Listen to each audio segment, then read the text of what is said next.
The 417Gamers is a group of board, tabletop, and card gamers in the 417 area code. This is the podcast. Welcome to the 417 Gamer Podcast, episode 55, the one with 2026 resolutions. And Ben. In this episode, Ben comes back and makes his annual appearance as we talk about 2026 stuffs. In the 4, we talk about 4 games we've been enjoying. Magical Athlete, 10 Days in the National Parks, Cretaceous Rails, and Nanatoridori.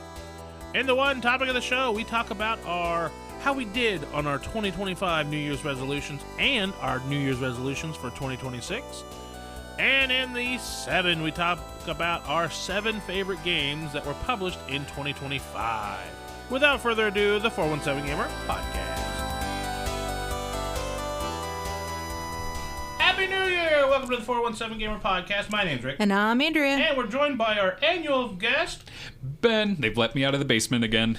Just once a year, though. Yeah, it makes sense. Ben comes on every year for us to talk about our favorite games of the year. So, being 2026, we're going to talk about games of 2025. Yep. But in the 4, we like to talk about 4 games that we've been enjoying recently.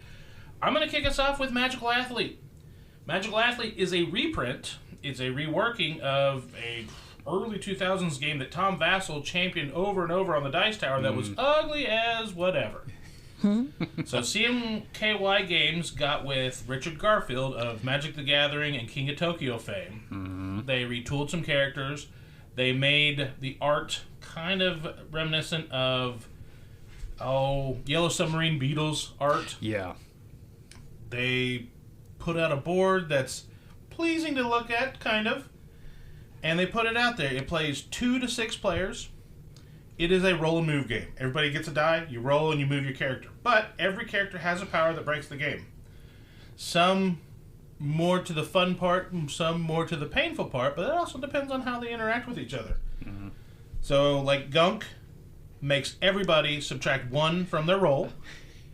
The banana peel, anybody that walks over the banana peel trips. And if your character trips, your next turn, all you can do is stand back up. You have the romantic, if at any time 2 players land on the same space with one another, the romantic gets to go forward. Doesn't matter if it's not on his turn or nothing. There's so many of them. The Scoocher, the dog. Anytime somebody, rolls a 1 or a 6? I think it was a 1. I think it's a 1. Anytime somebody rolls a 1, the dog, the Scoocher, move forward 1. Even if he's tripped, he still scooches forward 1. And on the, you have 2 sides of the board, and you play each one twice because there's 4 races in a game. The first one is just the mild. There's no special powers on the board. You just race. Interact with each other. And then first player gets like 2 points. Second place player gets 1 point. And then some other character powers might be able to let you incur more points. When you flip it over, it's the Wild Wilds. Same amount of spaces to move, but now there's little spots that could either help you or hurt you. Then you might move forward 3 spaces or move back. You might trip. You might get the little star space that gives you a star. But once again, play your players. Yep. Very fun, very funny. We played it at Thanksgiving with family members. We played it at the Christmas party, at metagames. It's a lot of fun, but I will say we played this 5 or 6 times. Now the 5 or 6 times we had a couple singular races where the player powers interacted and such to where we were just happy that particular race was over. Because there were a couple times where someone had a power that moved you forward to, and then someone else had a power that moved you back to, and it was just back and forth kind of a deal. Well, the hypnotist is the snake that can choose any player to move them back to their spot. And they just kept sucking everyone back, and nobody could get to the finish line. Yeah. Which you would think, the first couple times it happened, it was like, ha ha, it's funny. Right. And like the 8th time, it's like, oh, this game will end. never end. Especially when it's paired with the Gunk where everybody's hampered by their movement and the hypnotist is bringing everybody back. Very fun. Yeah. But that only happened one time, Right. and it was very fun. You keep saying gunk, and my mind is going to the Gonk droid Oh, from yeah? Star Wars for Oh. some reason. Because that was why I was like, no, that's not right. But that's the image I have in my head now. It's just a green slime. But no, nice production, good game, easy mechanics. Just read your rules, read your powers. And it also tells you in the back of the rule book, if you can't decide, flip a coin. It's a game, have fun. Yeah. Yeah. Andrea, you had a game that you wanted to talk about. 10 days in the national parks. It is, well, Ben, you're familiar with Let's Go to Japan. Yeah. It's kind of a plan your trip Okay, cool. kind of a game, but it's an easier family-friendly version, I'd say. You start the Sure. game off, there are card tiles for all of the national parks and a big board of the United States. And you randomly draw 10 and put them in order.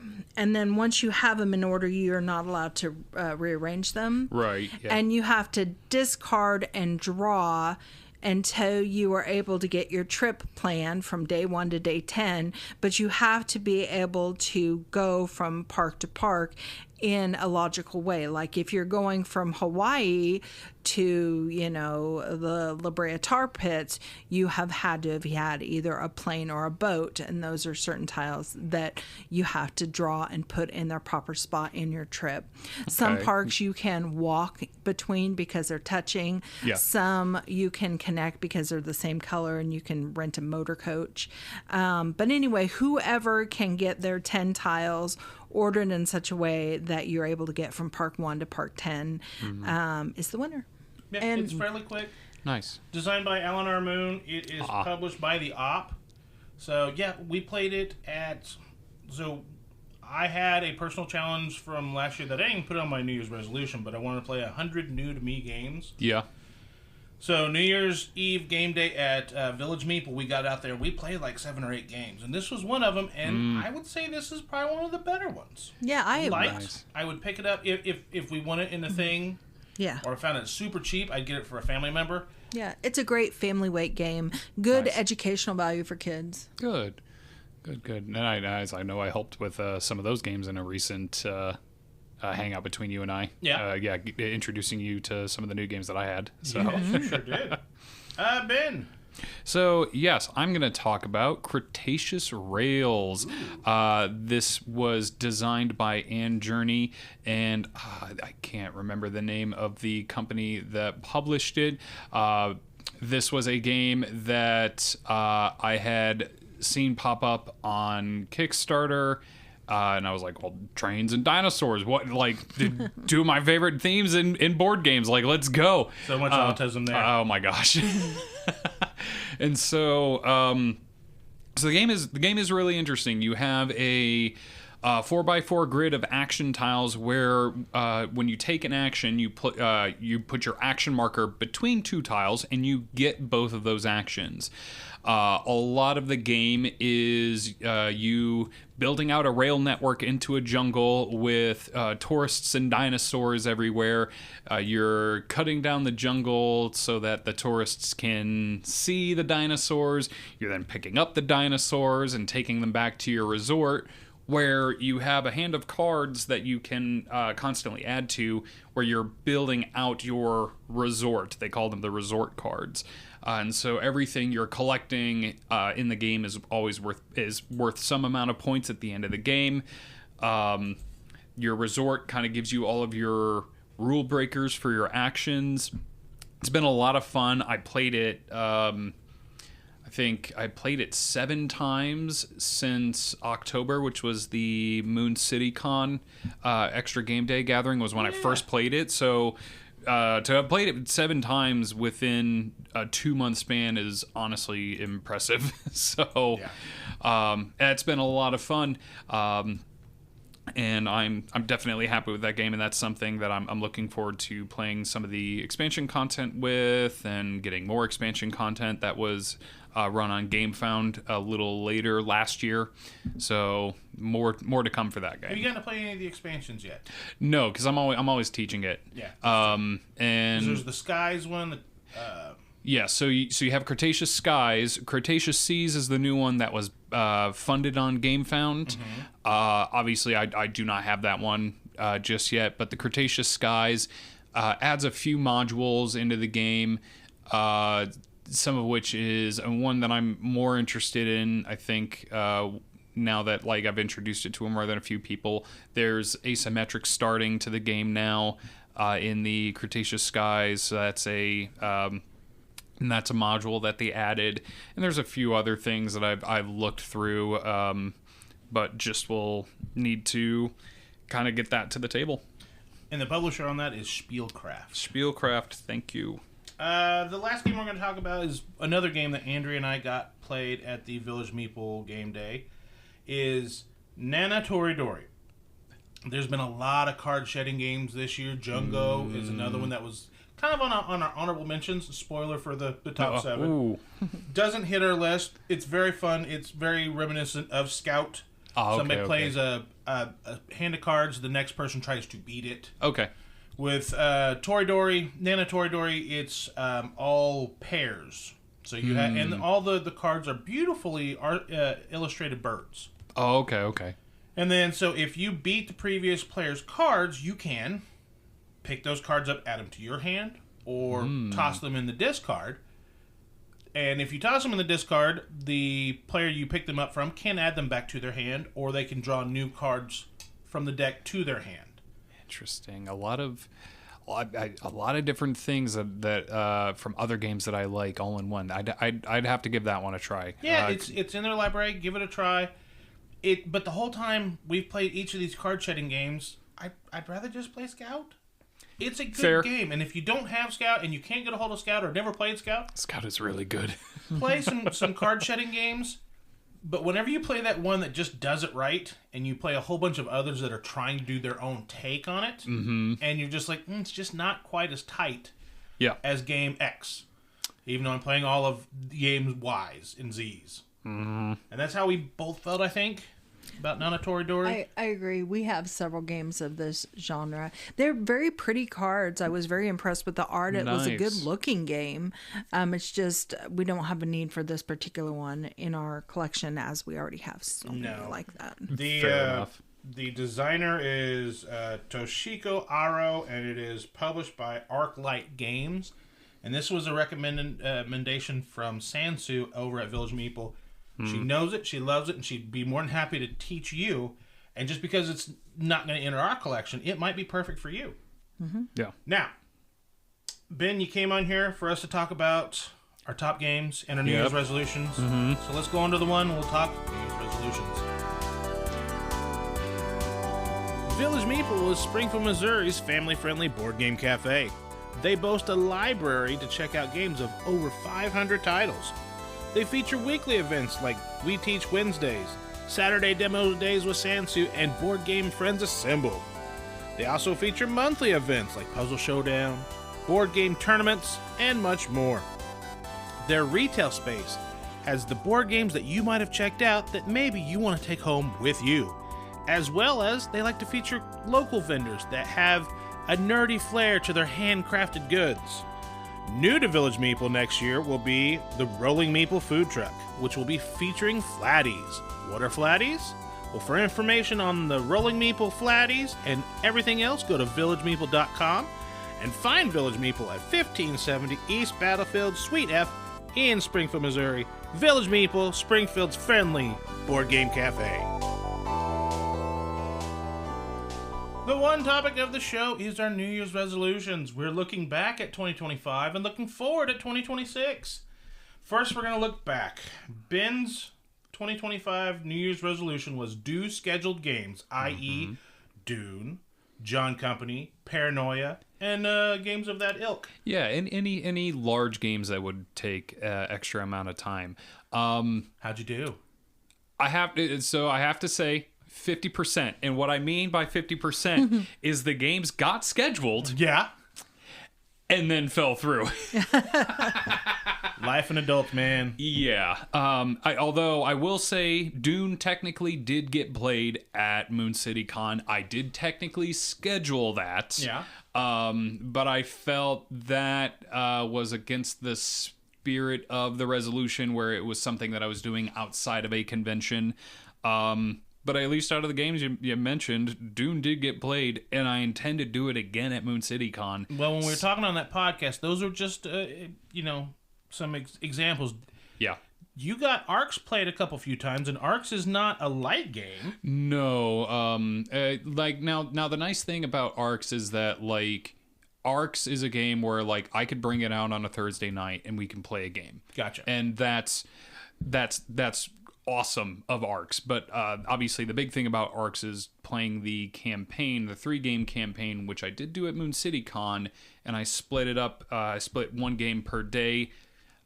That was kind of a problem, us playing on Sunday, but so if I do it again at Moon City Con, I'm either doing it all in 1 day, which that saves a ton of setup and teardown time, because I think a majority of our time was spent doing that. And the gameplay is overnight, so that could be your midnight play till you crash game. Mm-hmm. Right, exactly. Which also might color your perception of the game too. So I love that game. I don't think there's anything that could really change that for me. Or I'd probably do a game on day 1 and then 2 games on day 2.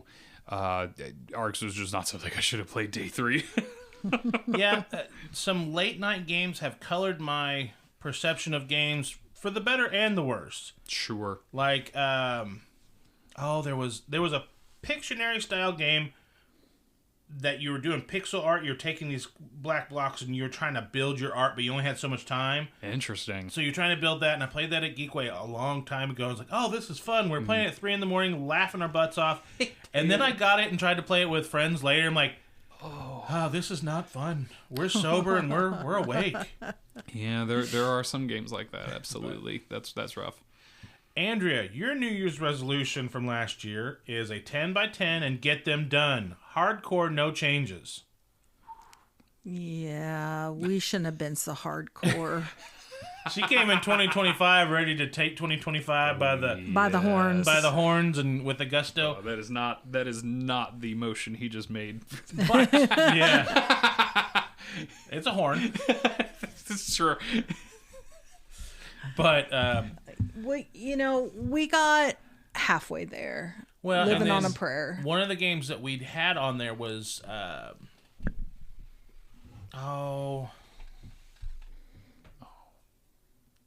we just got the big box. You said you were going to go after it at the Christmas party. Arnak. Lost Ruins of Arnak.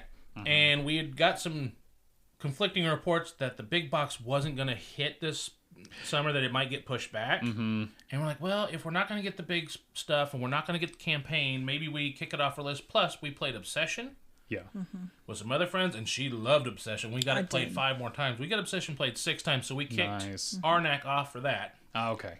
But as life happens, we started getting to the end, and we got 11 games played 10 times, but we didn't get 11 of the 20 played 10 times, and then the others we were in the 8 to 10 range. So we weren't terrible. No, we weren't terribly off. I feel like that's a lot better than mine. Yeah, we did a 10x10. We just didn't do the hardcore 10x10. Yeah. Right.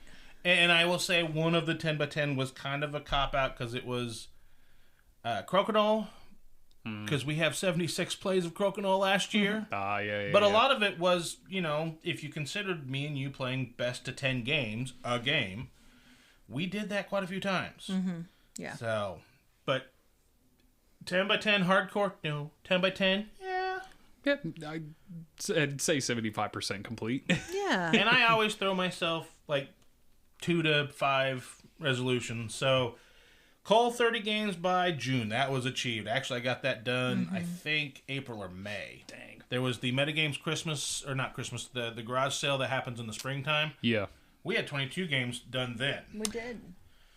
Then my other one was read the rule books. Don't just watch videos. I did that for quite a few things, and that's another reason why Galactic Cruise took me so long, because that's a thick boy. It is a thick boy. I'm gonna say though, Gaming Rules video on it was fantastic.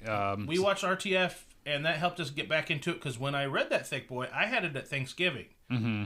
And it was the work day before Thanksgiving. We were slow, and I just spent my time reading that rule book, and I was like, yeah, we're going to play. We didn't touch it. Yeah. And by the time we did touch it was not January. It was December 29th. Oh, wow. The Monday. Yeah. And I'm like, I read this, but I don't remember it. And yeah. Andrea didn't read it, so she didn't have a chance to remember it. So we watched a video. We punched it. Yeah, we got about a third of a game played, and I'm very excited to play a full game. But yeah, hit me up for that. I would be down to teach it and get you through a full game. Sure. Like, yeah, just let me know. And then we had play an RPG that did not get achieved.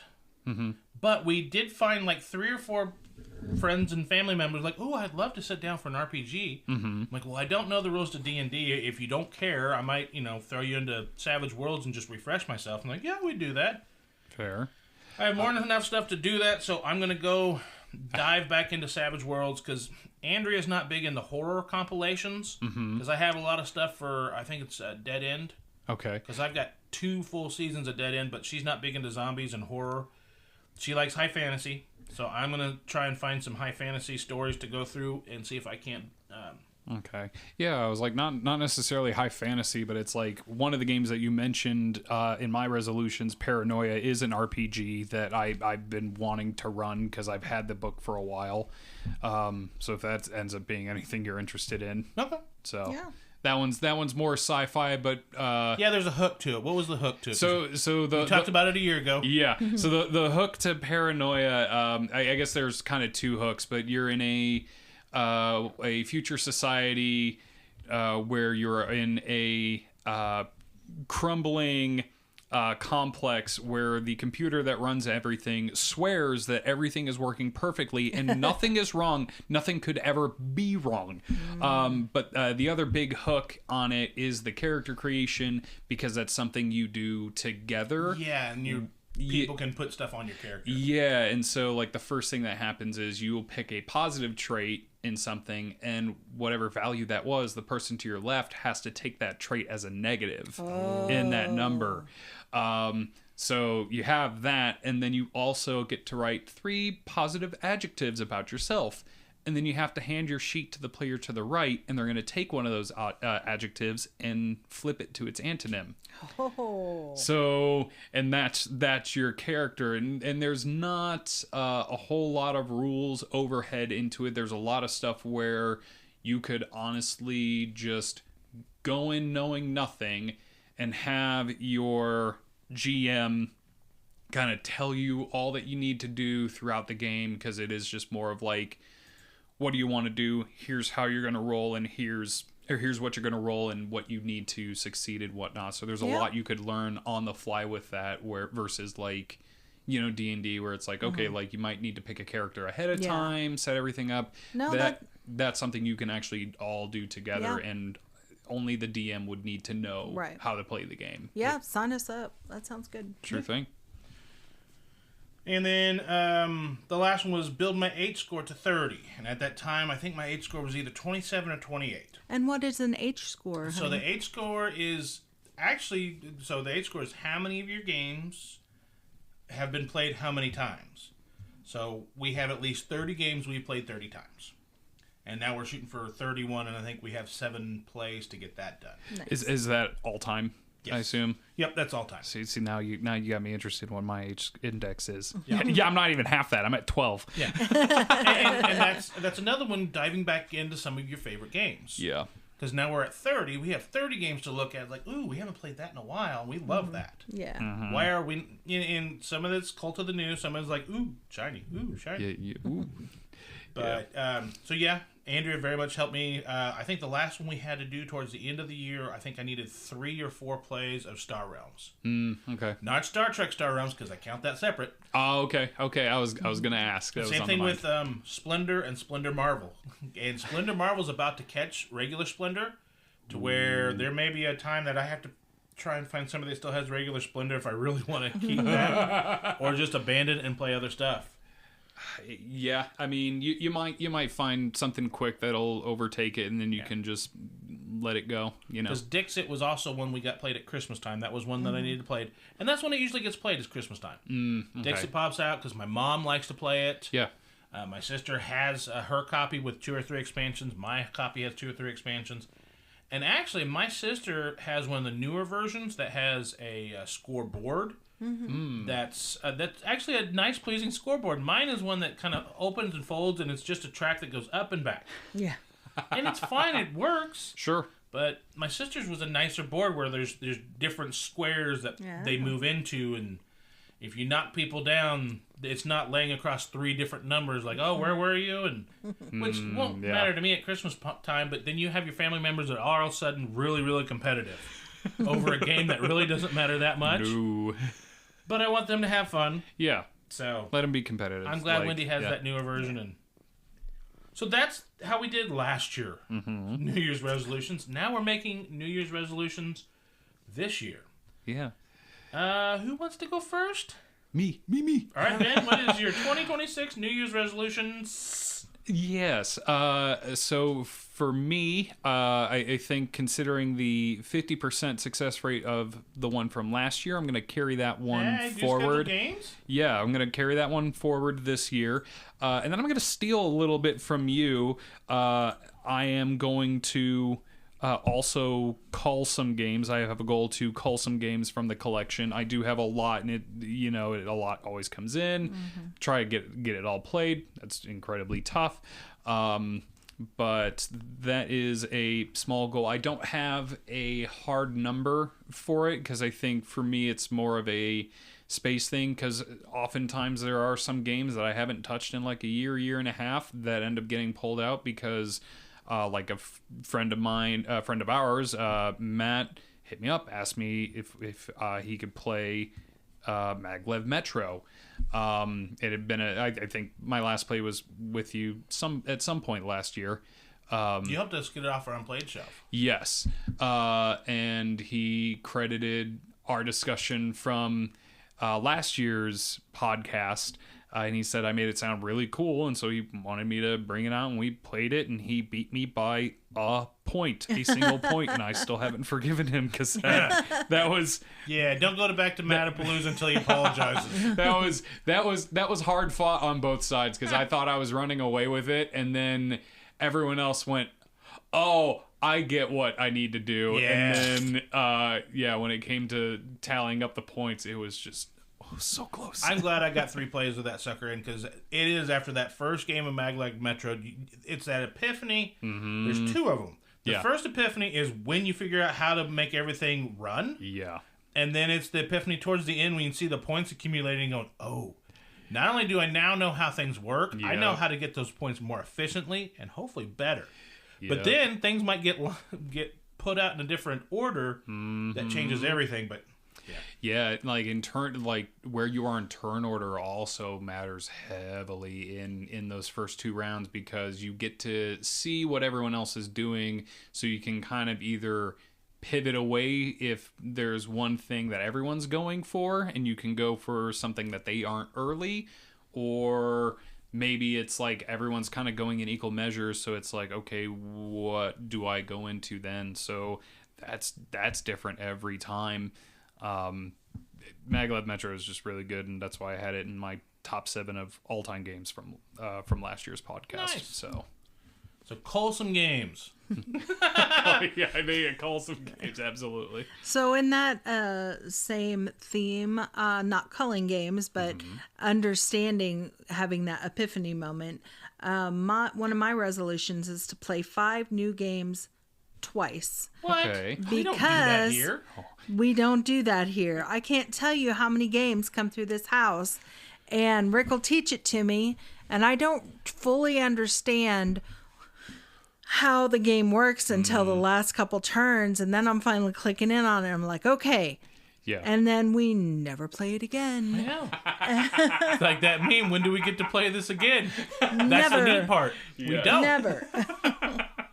It's like, well, come on, I just now understand. I know. Right. Now we're going to play something else you don't understand. I can see where your eyes are going, Rick. I know what you're looking at. So anyway, that's one of my resolutions, is to be like, no, I understand. Let me do it again. And then your other one? Yes. So as listeners to our podcast know, Rick is the one who reads the rules. I will watch the videos, but... And you've stepped your game up. You watched longer videos with me. You sat there and watched every bit of Galactic Cruise with me. I sure did. And you didn't fall asleep. I didn't. You wanted to, but you didn't. It's just a lot of the terminology that they use in the rule books. When you explain it to me, you use everyday speak, and I understand. I just don't understand a lot of the rule book nomenclature. That's one of the reasons I like to watch the teaching videos, because I can see what they're doing, where they're putting a piece and stuff. Yeah.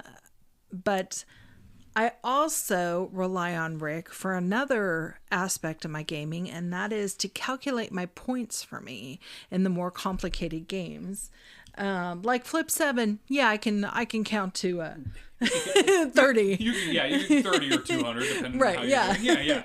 I can get that. But one of my favorite games is Red Cathedral, and I can tell you I'm still not 100% sure how to calculate the tower points at the very end of the game, because I'll be like, okay, and I have 5 points in this tower, and he's like, no, you don't. I'm like, yes, I do.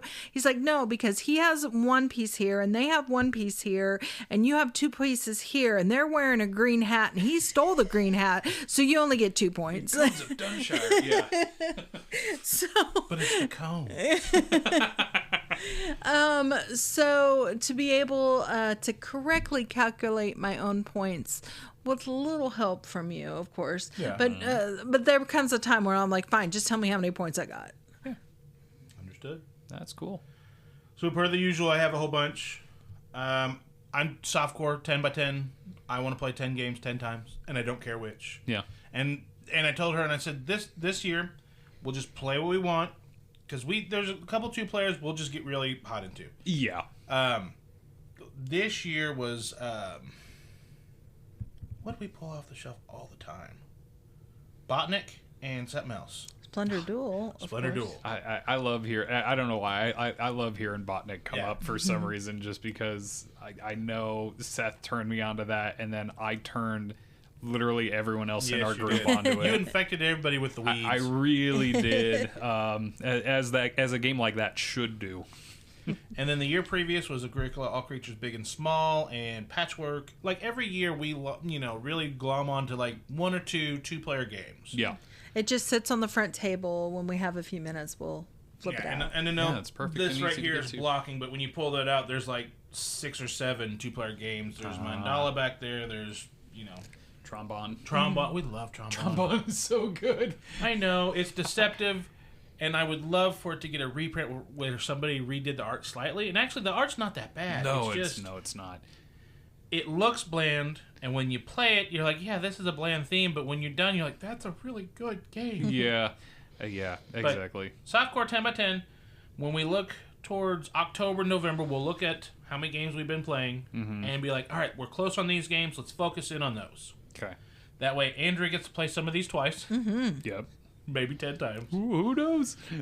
And then, second New Year's resolution, let's try RPGs for the 3rd year in a row. Maybe the 3rd time's a charm. And maybe your resolution and Ben's resolution can come together. And make a Voltron of resolutions. Yes. Or Mighty Morphin Resolution Rangers for those that are younger. Mm-hmm. And then our unplayed shelf has grown again. It happens. Was it 2 years ago or 3 years ago? We were at like 60, 55 to 60. Yeah. We focused really, really hard into that one, and we got ourselves down to single digits. Nice. We're back up to 24. So it's not too bad, but this also helps Andrea's list of playing games, new games, twice. Yeah. Mm-hmm. So we're not only going to play those games, we're going to play a lot of them. Twice. And then the last one is a personal challenge, is the Alphabet Challenge. So if you go on BG Stats and you look at their challenges, they have like 10 different varieties, and the one I hadn't seen was the Alphabet Challenge. I'll need to dig And you into play that. a game from every letter of the alphabet, and I have one that is just a personal, and I can play it everywhere except for metagames. And then I have one that I'm putting specifically with my Thursday night at Metagames. Okay. Because there's a lot of times at Thursday night we're like, what do we want to take? I don't know. But if I have a letter that I need to get done, yeah, it might not even be the game that I want to play the most, but it might, hey, we haven't played Zoo Loretto yet. It's on our unplayed shelf. There's a your Z game. Yep. Okay. Let's bring it out. Let's play it. Or, I don't know. Quacks of Quedlinburg's an easy queue. Very. But we also have... it's a good one. It is a good one. I mean, the A's we have already done, because we played Arboretum There you go. Oh, yeah. at Metagames. That's and true. what was the A we played here? We started the year with it. Yep. That's how many games we've been playing lately. Yeah. It's almost like you have a I thing mean, that we've played like 30 games in the last probably 10 to 15 days trying to get... Yes, Yeah. trying to get your challenge. Yep.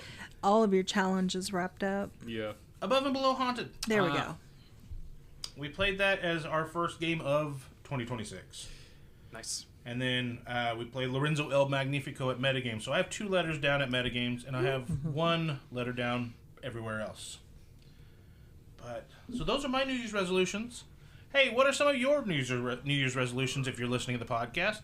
Hit us up over at facebook.com/Hobby Gaming Network, or if you're listening to this on YouTube, put them down in the comments below. Like, share, subscribe, and all that stuff. Let's talk about our favorite 7 games of 2025 in the 7. You're listening to the 417Gamer podcast, and there's multiple ways to follow us. You can follow us through the Libsyn website at hobbygamingnetwork.libsyn.com. Follow us on Spotify. Search Hobby Gaming Network or 417Gamer Podcast. Find us there. On Instagram, we are Hobby Gaming Network. On YouTube, follow us with the 417Gamer channel. And, of course, if you'd like to direct any show notes and any comments to us, facebook.com/Hobby Gaming Network. Let's get back on with the 7. The 7 in the 417Gamer podcast is our top 7 or favorite 7 of the category. Annually, we have Ben. We drag him back out of the basement. We let him out. He only gets to play games down in the basement. Yeah, it's brutal. No lights down there either. You know how hard it is to read rule books down there? I just charge my Sonar phone. location. Yeah. I'm starting to ask for them in Braille. So we're looking at our top board games that we got played in 2025. Life does not allow us to play everything, so we're not saying this is the definitive, these are the best games. These are our favorites. Yeah. If you don't like our list, well then, go listen to somebody else. Well, You probably or tell are. us what yours are, because this is completely serious. Of all of the people we play with in our group and all of the people we follow online, I feel like maybe 2025 is the year of the games that I wanted to play that I didn't get to play. Yeah. Because either they weren't available, somebody said they were really good, went to buy it, can't find it. Yeah. Or, a lot of print runs were so short with our friendly local game stores, and we like buying with our friendly local game stores as much as possible. Yeah. Like, one game that we did get to as soon as it got dropped was a racing game that does hit my list, and I won't say the title just yet, but they got 10 copies. Yeah. I got my copy, and they let me buy a second copy for a friend to put in the Christmas party, but within the next day or 2, they were all gone. Yep. And maybe there was 10 after I bought my 2. It might have been 12 copies. Yeah. Regardless, that's all they got. And then right the day or 2 before New Year's Eve, they got some more copies. And I think they're going to sell them just fine. But as a retailer, when the game's hot and you can't get it in, sucks. Yeah, you it got does. people waiting in line to buy it. Yeah, maybe one of my 2026 resolutions should have been to get to play the games of 2025 I didn't get to play. Right. All right, let's, Andrew, you want to start us off? Your number 7 game of 2025. It is Lord of the Rings: Fate of the Fellowship. You would think that they ask Andrea, what kind of game would you like? Here, I'll make this just for you. Yeah. I like Pandemic. It is a pandemic style cooperative game where you each have characters with special powers fighting against an invading force, and then instead of a virus, it is the bad guys from the Lord of the Rings. And, you know, Sauron's eye is always tracking you. The Nazguls are always closing in. Always more. Every time you flip event cards, more bad guys are coming to the board. More orcses. So many orcses. You would think that this would be my number one. The reason that it is my number 7 is because it is incredibly hard. This game is hard, guys. If you don't want to die, if you want to get that ring to Mount Doom, you're gonna suffer. And just like, I think that in Pandemic, the only times we ever won was when we had it in easy mode. This game doesn't have easy, medium, and hard. It's just the No, game. it has introductory, and our game was introductory. Our game was introductory, and we still did not. Yeah. We got to Mount Doom, and that was as far as we got. We got did to Mount not. Doom, we threw the ring in, but whenever you get to Mount Doom, you have a final roll. And it's how much hope you've lost is how many dice you got to roll. Oh, okay. And if you continue losing the hope, Yeah. then Frodo keeps the ring and says, "Screw you! Yeah. I'm going home." Yep. Now, like, in the pandemic system, I think has been, like, when they switched to it just calling it the pandemic system has allowed for them to really do some cool stuff. I think so too. Because I know, like, the Warcraft one I heard was really good. A lot of people like that one. Listen, it's a beautiful game. The map is beautiful. The minis, the Nazgul minis, spot on. What color's Legolas's hair? It's brown. They did his card and his meeple have brown hair, and I'm like, I don't believe this is accurate. Someone who read the books. Not the movie I watched. Someone who read the books, tell me, does he have blonde hair or brown hair? Anyway, I'm going to let that go and say, all in all, this is a great game. If you like that pandemic system at all and you're a Lord of the Rings fan, this is fantastic. But go in thinking you might not make it to the end. It's going to be a rough, it's gonna just like their cooperative game. Just like the story. Well, it's not supposed to be easy to get the ring to Mount Doom. Ghost Story's hard, but it's tough. If it was easy, everybody'd do it, right? You know? Right. But it was also it was tough enough to where we're done, and Andrew goes, "I don't know that I want to play that again right now." I'm like, "Was it that rough?" She goes, "Yeah, we got going, and we were going, and I thought we had a shot. We were at the end of the trail, but we lost." I said, "We still lost." We did all the things. We accomplished all the we did everything missions. right. And I didn't tell her it was introductory. We just played it. Oh my gosh. Because there's introductory, there's standard, and I think there's champion or legendary. Yeah. Oh no. So But I also agree with her. If we play the 3-player game where there's 6 characters with so many different powers, I think it would have been maybe a tad bit easier. We did just play it 2-player. Because with only 2 characters with their powers, each character has 3 powers, but they're kind of, they usually have 1 good power and 2 kind of passive, decent powers that are kind of very timing specific. Okay. I would like to play this with a bigger group of fans of the series. Yeah. But this is designed by Matt Leacock and published by Z-Man Games. Ben, your number 7. So my number 7 is going to go to Speakeasy, designed by Vital Lacerda and published by Eagle Griffin Games. I expected this to be higher for you. Yeah, but I had only gotten one play of it in. Okay. And again, this game came in late in the year. It was delivered to me either end of October or beginning of November. Not a lot of time to really turn that one around and get it played. This is it is a worker placement game, but in this case, you are set in 1920s America, where you are running with a gang. The theme is that you have one mobster who has decided to hire all of the other players to kind of take over and deal out like moonshine, hooch, whatever you want to call it, where you build your still, you're putting up your illegal and illicit substances. Yeah, you're putting up your speakeasies, you're running nightclubs and casinos. This game for Lacerda was surprisingly easy for me to really get into. The mental load from this versus Inventions from the year prior was a lot less, and I really like that. I did not have to think through a lot of things on my turn like I had to with Inventions. Speakeasy, I could just be like, here's the action I want to take.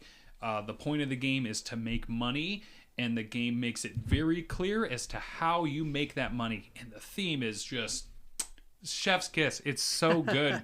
It's just dripping in theme where you have to protect your speakeasies and casinos and nightclubs because the cops are closing in, and eventually at the end of the game, like, the cops do get control of the entire island, but you at least you have to fight for it. And if you want them to be worth points, you got to make sure that your family members are protecting them. You can ambush rum runner ships to get immediate alcohol and a bunch of other things. And so, like I said, the game, the iconography, from Ian O'Toole, always fantastic. Yeah. This game was super easy for me to just read on the board because, like I said, the game just says make money, and here are the ways you do it, and it's really easy on just like, this makes me this kind of money. Like, you even have two kinds of money. You have clean pocket cash, and you have a vault where you can use that money, but because it's unclean, you have to wash it. So spending money from your vault, you actually have to pay at a 2-to-1 rate instead of spending from your wallet. So, like I said, just a fantastic theme. Need to get it played more. Yes, it should have been higher on my list, and it probably would have been had it not come in so late in the year and only being able to play it once. But dare I say, I bet I could bring that game on a Thursday and actually get it done. Because you only have a total of 11 actions in the entire game. Do it. Yeah, I will. I just got to ask Nick because I know he'd be down for it. So, Sure. My number 7 is going to be iCore, and this is Ben's fault. Towards the end, I told Ben I need to play some games. He brought a couple 2 players. I did. Of the 2, they were both designed by Rainer Knizia. This one, the artist is Tyler Miles Lockett. I think he did a fantastic job. This is published by Bitewing Games. And according to BGG, this re-implements Knizia's design that was already re-implemented once before. It's Tiku and Battle for Olympus, and now it's iCore. So you either pick the side of the Roman gods, or not the Greek gods, or the Greek monsters. So one side will have like Zeus, Aphrodite, Demeter, Artemis, Ares, stuff like that. The other side will have potentially the Cyclops or Medusa, stuff like that. You play, as you move your characters along, you put down markers, and the first person that is able to put down all the markers is the winner. And every character has a one-shot power. And once you're done, you flip the board, and you put the characters exactly the way they are positioned. You play it again. Whoever has the better of the difference of points is considered the winner. Yep. And I really, really liked the strategy in this. The other one was more tactical, because each time you pulled out a tile, there's sometimes you could just be left with 2 tiles that wouldn't do much for you on that turn, so you had to figure out what to do with them. Yep. Where this, everything is in front of you on the board, and you can think 2 or 3 turns ahead, and that really clicked with me, and that's why I liked it quite a bit. And probably gonna pick it up, maybe, I don't know. It's number 7. I like it. And I'm going to watch a video with Andrea and see what she thinks, because our friendly local game store, Metagames, just got 5 more copies in. And so we're going to watch a video, and if she thinks she likes it, it might be one of our 2 players that we try and get played this year. I do like mythology games. You do. Yeah. Well, in Bitewing, they're doing a whole series of them. They're the Mythology 2 players. So, like, you have Iliad and iCore being games 1 and 2, and they had recently backed... They ran a campaign for games 3 and 4, one being called Moitura, and I can't remember the name of the other one, but both of those games are not going to be Knizia designs. I was not aware that Icor was a reimplementation of a reimplementation. Yeah. That's kind of funny. But you know what? Like, I think that's a lot of what Knizia does. But if he does it well, like, why fix it, you know? Yeah. Like, or just maybe iterate it on a little bit just to make it that much better. I enjoyed my play with Icor. I think I just prefer Iliad over it. Understood. And that's just flavor, because the tiles and the art in Iliad is done really well too. Oh my gosh, yeah. But just walking away, which one would I play? It would have been Icor, and Icor is definitely, that's my 7. Yeah. Looking at number 6, Ben, your number 6 is? My number 6 is Luthier. This one was designed by Vincent Dutrait. Nope, sorry, that's the artist. Dave Beck and Abe Burson of Paverson Games. Art was by Vincent Dutrait. It's very beautiful. This is another worker placement game, but the hook to this one, and I really like this, so your workers have strength 1 through 5 on them, and when you're placing your workers, you're placing them face down, and so everyone in turn order will place all of their workers. And then when it's your turn, you're going to pick a spot, a location where you have at least one worker, and everyone there is going to resolve all of their actions at that location. But the numbers on the workers determines the order in which that they will resolve. So if you play a higher number, if you play your 5 there, you should be guaranteed to go first. Unless if it's a tie, then it's first come, first serve. And in this game, you are building instruments. So you are in the classical era of music, where you are writing music and making instruments for your patrons, like much like the Emperor of Vienna and all these other artists from around different time periods, you know. So like, you know, Bach, Mozart, and, you know, they didn't necessarily, they weren't all at the same time, but that's the idea of it. I've enjoyed this one a lot. I just need to play it more because my edition, it is a very big game. Since I have the deluxe game, it does take up a lot of space, but I've had a lot of fun with it. I think it's very cool. Just need to get it played more. And yeah, there's just so much more to it, but I think I can speak better on it once I get more plays of it. See, the mechanics sound great. It's the theme that does nothing for me. Fair. But the dice tower is gorgeous. The dice tower is gorgeous, especially when you put it together and you realize that it's a little major arpeggio when you drop the dice through it. So it little glockenspiel inside of it. That's and great. It's super satisfying. Yeah. It's one of those like, ooh, I want the dice tower. Yeah. That was fun to put together too. My number 6 is another Ben Fault.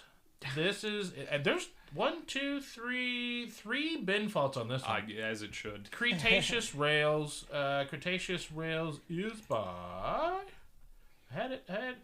And Journey. It is published by Spielcraft Games. The artist is Graham Burkham. The art's fine. Yeah. It's the actions, it's the mechanics of the game, and the theme. It is a, if you're on the spectrum, this hits both of your spectrums. It's got trains, it's got dinosaurs. But the actions, you have these tiles you flip out into a 4x4 grid, and whenever you take your meeples or your workers, you're going to place them between the tiles, and you get 2 actions. Yep. I love double actions. And then planning those 2 actions and how you're going to do it. Are you going to build rails? Are you going to capture dinosaurs? Are you going to get some guests and take them to see their dinosaurs? I like the actions and trying to make that puzzle work for me. The theme's nice, and then building up your little board and putting the stuff on there to get it to work. It just ticks a lot of boxes. Yeah. And yeah, you know, hey, we all probably on the spectrum a little bit, and that takes my boxes just enough to be like, yep, trains and dinos. I know, like I said, when I saw it hit Kickstarter, I was just like, man, trains and dinosaurs, like some of my two favorite board game themes, like, and I want them in one. I'm glad you, and I'll at least say this now, please don't expect it on my list anywhere else. You should. It probably should have been, Yeah, but it should have been. But I'm glad that Rick gets to pick up the slack that I left off. Andrea, you're number 6. Well, we already talked about it in the overview, Magical Athlete. I definitely think if you're looking for a game that you can incorporate anybody into, it's a good family weight roll and move game where all of your characters have special powers that are funny and interesting and nothing like what we already have. We had it at Meadow Games one night, and a dad with a couple young adolescent boys came in. They were looking for a game to play, so we just kind of slid our copy of Magical Athlete over, and the boys had a lot of fun. So. They sure did. We played them. I think we only ran them through 2 races, but after they were done, the kids were like probably second, third graders, so their attention span was only so much. So after 2 races, yeah. They had a good time. Dad was thankful that we taught them. Yep. They moved along. This is designed by Takashi Ishida and kind of fuddled with a little bit by Richard Garfield, tightened up some things. Yeah. The artist is Angela Kirkwood. I'm not familiar with her, but the publisher is CMYK Games, and I really, really enjoyed what they've been bringing out because it's been different experiences. Mm-hmm. Yeah. That comes back to me on my number 5, and my number 5 is the last of the bin faults. Yes. This is Soda Jerk. This is designed by Chris Yee of the Dice Tower fame. Yep. Published by Allplay. Soda Jerk is basically loosely a stock manipulation game. Yep. In the guise of soda fountains. Mm-hmm. You have 5 soda fountains out there. You have Nieners, you have oranges, strawberries, blueberries, and kiwis. Yep. And your hand are those flavors. When you play out on the board, you play face down, and if you play the flavor that matches the tap, you're increasing the value. But if you play a flavor that does not match, you're decreasing that value, and the cards all have values 1 through 3. In your hand, that is just a share of stock. But out there, that number on the card increases or decreases by that value. So at the end, once either somebody's down to 3 cards, or all players have, in succession, flipped over a card to get information, round ends and you score it up. And sometimes your card's worth a lot, and sometimes everybody was jerks to each other and nothing's worth anything. Yeah, what a brilliant and mean game. It's got a low score than I think it should on BGG.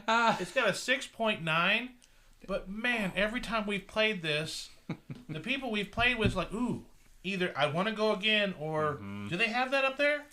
Yeah. It's just a tight little box of cards and it plays so well. Yeah, and I love just I love a small game that can make me just laugh or just feel absolutely incredulous because technically another way that a round can end is if all the cards are face up. More than likely it's because everyone else just took a turn flipping a card over. I played it at the Metagames Christmas party. Round 2, so round 1, everyone has to play a card. You're not allowed to flip anything, and you have to play a card at a different fountain. And so I looked at my hand and I was like, well, I'd be in a bad position if I played a card right now. Let's reveal something. So I reveal something at a fountain. Matt then to my left decides to reveal another card. Goes to Alan. Alan goes, let's reveal a card. He reveals a card, and one of the Magic players actually sat down. His name is Josh. Played with us, and he just went, screw it, let's flip over the 4th card and end the round now. So no, everyone got to play 1 card, and we were all laughing. But of course, since there were 5 taps, that meant that there was 1 tap that was unplayed at, to which Alan looked down and went, oh, I have all these kiwis and they're worth nothing. Like, just a great moment, because you can be smart with it, you can be incredibly mean. Yeah. Mark from All Play actually showed me the game before its release, so I was kind of hype on it from playing it then. That was one of those, I played it really late in the evening, and I was hoping it wasn't kind of shaping my perception of it. Once I got my copy, I was like, no, this was... Yeah. This needed to be in the collection. For those that carry one of those long card boxes full of card games for their game nights, this should be in your game. Mm-hmm. This should be in your collection. I need to get one of those. Mm-hmm. Andrea, your number 5 is? Crafting the Cosmos. And we reviewed this on the podcast earlier this year. We did. It's beautiful. It's one of the most stunning visual games that we have. The pieces are very intricate and beautiful. You've got, you pick galaxies to put onto your board, and then you have tracks that you move up that have life and different elements like, you know, oxygen, nitrogen, hydrogen, and you have to have the right combination of stuff to make life. And it's just visually, you would walk by and look at the boards people have set up and be like, oh my god, what is that? There's wormholes. It's just visually stunning.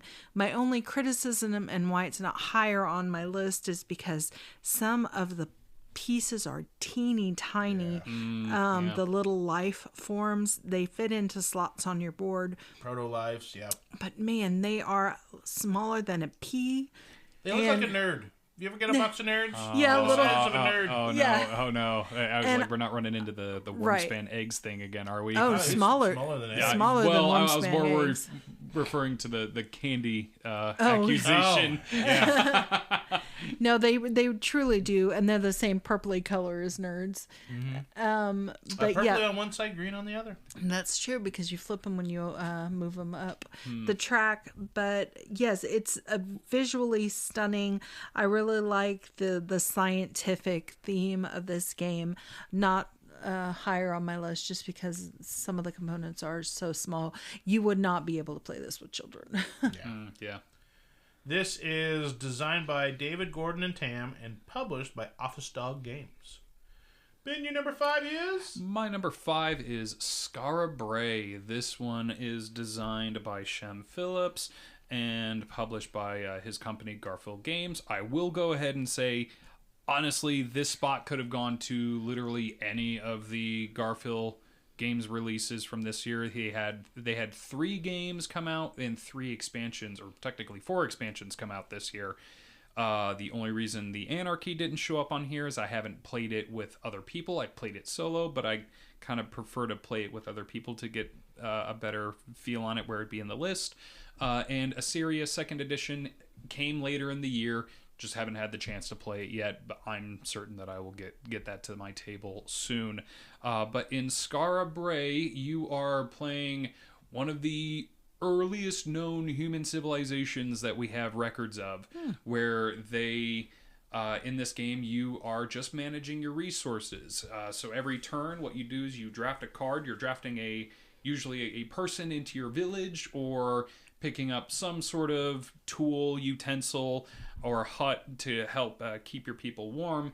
But they will, when you take a person in, they produce a good of a type. And then after you do that, then you can send your workers to work. You have 10 actions on your board.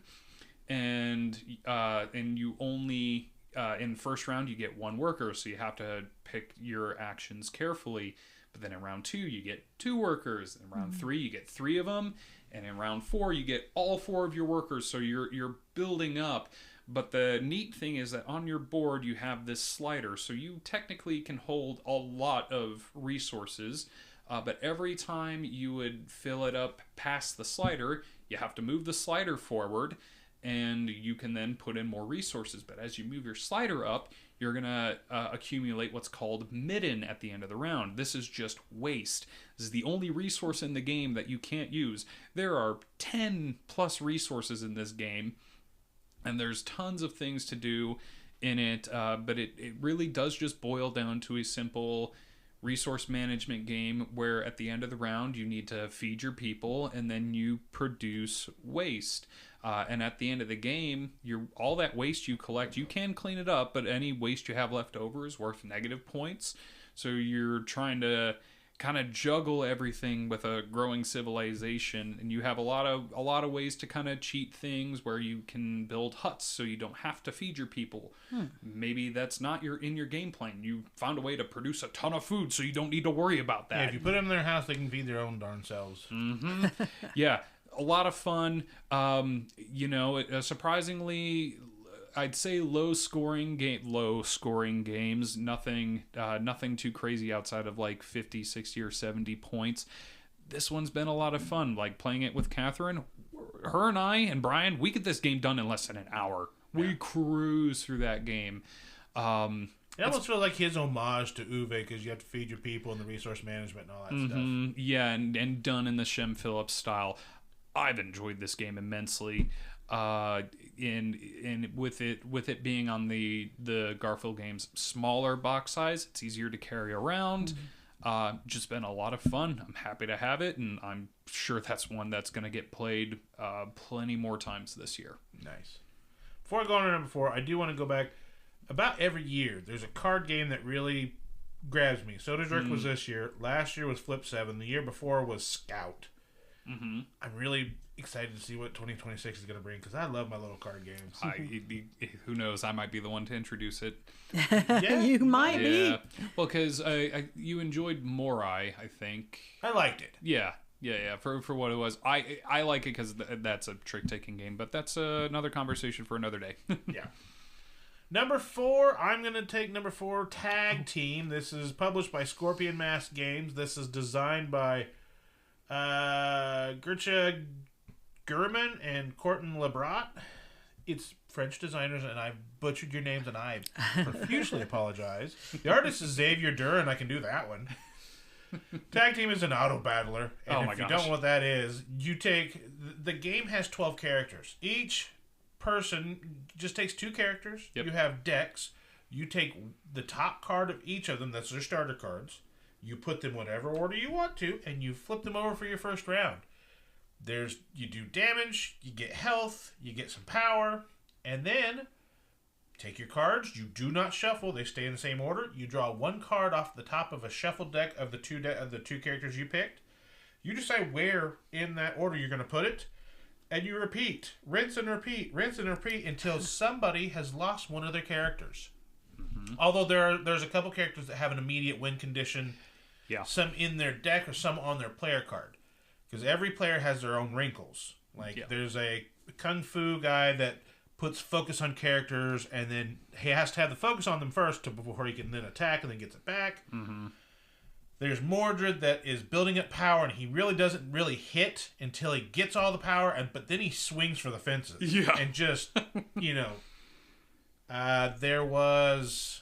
Andrea played the Paladin Warrior, where she has a little circular track, and each time she does, she hits for a little bit of damage here and there, and then eventually she hits around on her track to where now she's starting to build up She's her growing. faith, and then she'll start hitting for some good damage. Yeah, when she also grows her partner, too. So, yeah. The Golem is nice. He protects his partner, but that also means the Golem's taking a lot of damage. Yep. So if you get the Golem out there too much, he could probably be... That's the one that Andrea killed. She killed my Golem. I wasn't happy about it. I did. But no. My apologies to you. And Tag Team originally wasn't on my top 7 when I made this list, because some of the new shinies we played at the very end of the year, I was like, ooh, new shiny. Ooh, new shiny. But then, as I was looking at stuff on the Tag Teams on the shelf, I'm like, man, I would really like to play Tag Team right now. And would I like to play it over this? Yes. Would I like to play over this? Yes. And eventually it made its way up to number 4. I'm like, and I just barely want to play the other 3 over. Well, not barely. Because the top one I'd pull out right now and I'd play it, and then we'd have a miserable or good time. Depends on how you look at it. Right. But that is Tag Team Scorpion Mask Games. Ben, you're number 4. My number 4, this one is Sweetlands, designed by Tatsuka Chuan and published by Uchiba Games. This is a Japanese games company. And this is a game that I want to play. This was one of my 7 that I wish I could have gotten to by the end of the year. Yeah. This one I played. I've only played once, but the reason this one landed a lot higher than, say, Speakeasy is because there are a lot of things in Sweetlands that I like from other games. So this isn't a Ben list without a Terra Mystica variant, because this is a Terra Mystica variant in how in your resource management and taking actions amongst other players. So in Sweetlands, the theme is that you're, if I remember, the king of your land is soon to pass, and he is needing he's needing one of his subjects to bring plans of a new city to him before he passes. So you are building out your own little board. So you have tiles that you can place to fill out your board. You then have to place roads to flip those tiles face up because they can give you either income or points at the end of the game. But then the real heart of the game, at least to me, is you have all these wonderful, wild, and colorful buildings. You have a cheese tent. You have milk research centers. You have little coffee shops. And you need to put them on your board, and they can unlock different things for you. There's just so much to this game, and I did play this game a few times solo, which I think is also why it ended up higher on the list. There's just so much to dig into in this game. You have asymmetric player powers, so where it's like if you and I were to play, if you wouldn't mind, I'd probably just pick your characters for you, just so you wouldn't have to think too much on it, because there is a lot going into it. But once you actually start to play it, you figure out what your character wants and what your strategy is. This is just a big and beautiful game. The road pieces are a little bit small, so I've been toying with ideas on how to best serve players so that you're not knocking things over. I think I kind of think of like horseless carriage. Like you might have those things where they're loosely placed on a mat. Kind of a similar situation here. Just need to be careful. But there's so much to the game. There's so much depth to it. It's just been a lot of fun. Pulls from like I said, Terra Mystica. Even pulls a little from Terraforming Mars. There's a lot going on, but I think once you start playing it, you realize, like, okay, here's all I need to focus on. Yeah. And you can form your strategy and know what actions you need to take from there. So that is my number 4, Sweetlands. And that might be your heaviest game, because I think it's like a 4.3 on BGG. Yes. Or if not, then Speakeasy was, but I don't think... I think Speakeasy's like right at about 4. So yeah, I think Sweetlands is the heaviest. Andrea, your number 4 is... Star Wars Battle of Hoth. Designed by Richard Borg and Adrian Martineau. This is published by Days of Wonder. Mm-hmm. It's a reskin, I believe is the term, for your Memoir 44. Yeah, I do love myself some Memoir 44. Which I played with you a few times, and you've got a lot of... heavily invested in your memoir. But this is... it's the same mechanics and the same looking type of board and the same hex spaces on the board, but you're on Hoth. It's the ice world.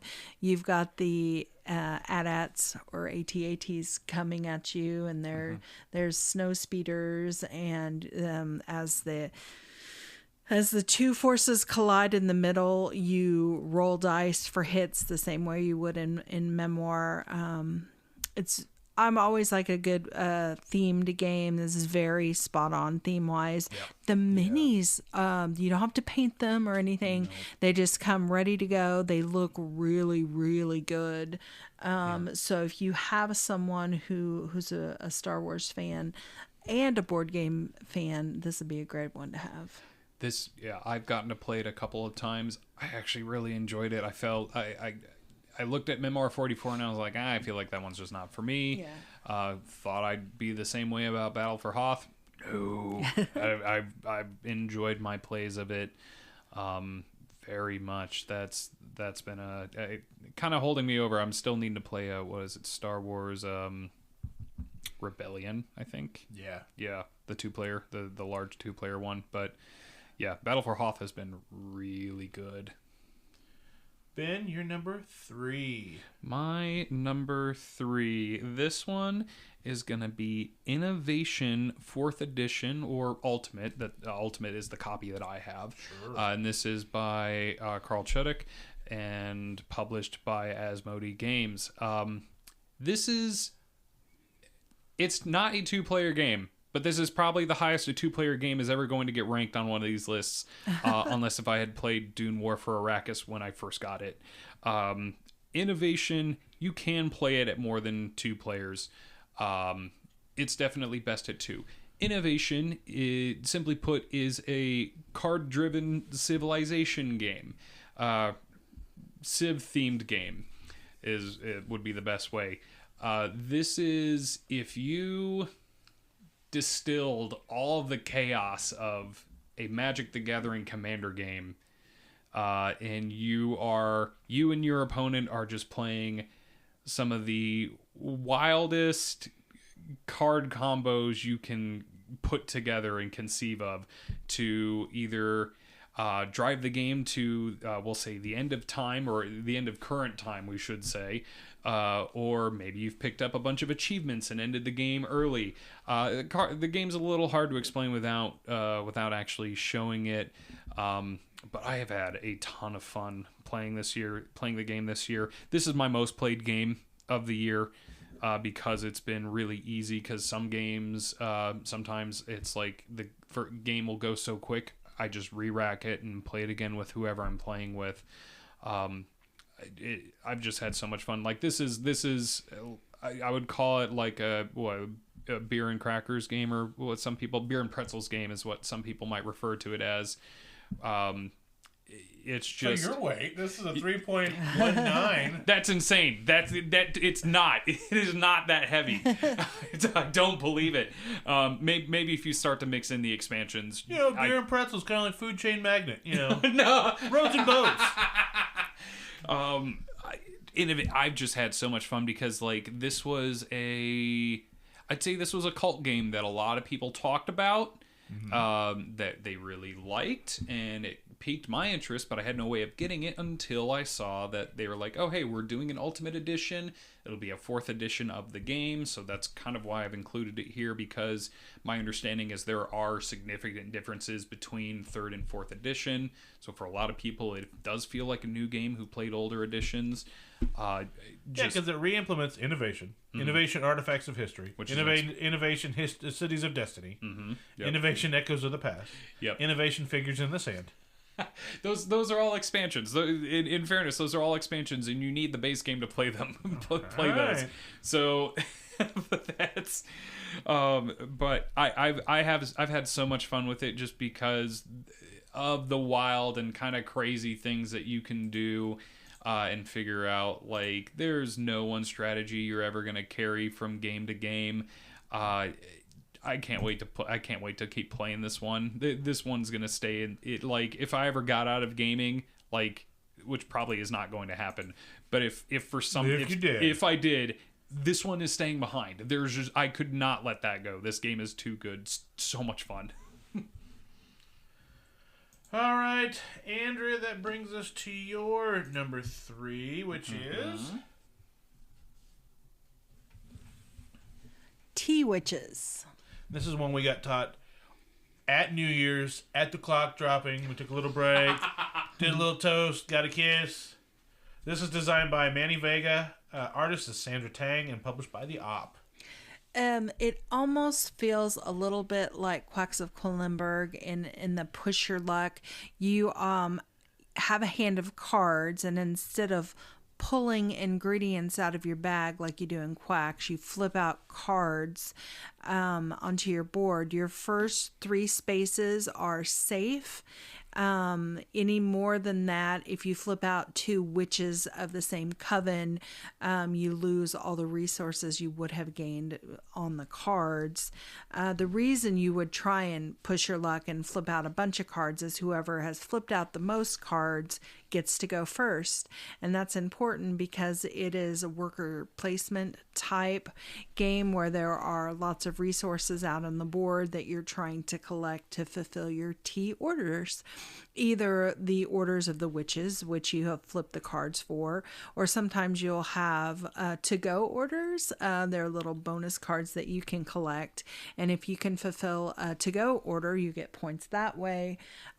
This board is huge. We played on a semi-small table, and it took up the whole thing. We really needed to play something like that on this table. Yeah. But the bits and chits are very nice quality. I like the theme, the mystical, magical element of it. I think it's a step up from Quacks for me. In the overall feel of the game and the way you're putting your teas or potions together. Well, there's more to do in it. It's not just pulling things and that's the game. Yeah, it's not purely push your luck. Yeah, and I do love Quacks, but there's more to it. You are putting your little teapots out, and they call them teapups because they're anthropomorphic teapots that have a face. They're teapots. Put your teapot on a space. It's a hexagonal board. And you put it on one of the spaces, and there's 3 spots to each hex spot. And where you put it matters because you could get extra actions or you could get extra resources. And then you take the thing on the spot. It's kind of similar to, what's the game we play, Daitoshi? Daitoshi, sure. Where you're placing the worker, you have multiple spots you can place.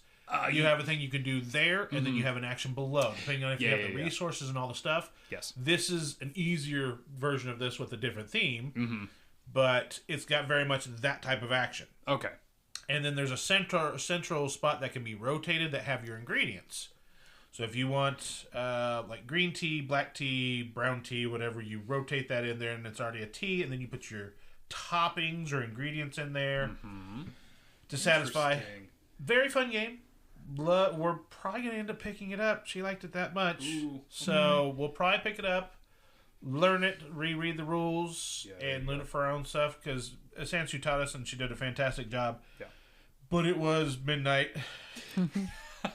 And sometimes trying to learn a thing on midnight and trying to remember what you learned on midnight, I need a refresh. It's a little rough. I think the lighter games you learn at midnight, I think they go a lot farther.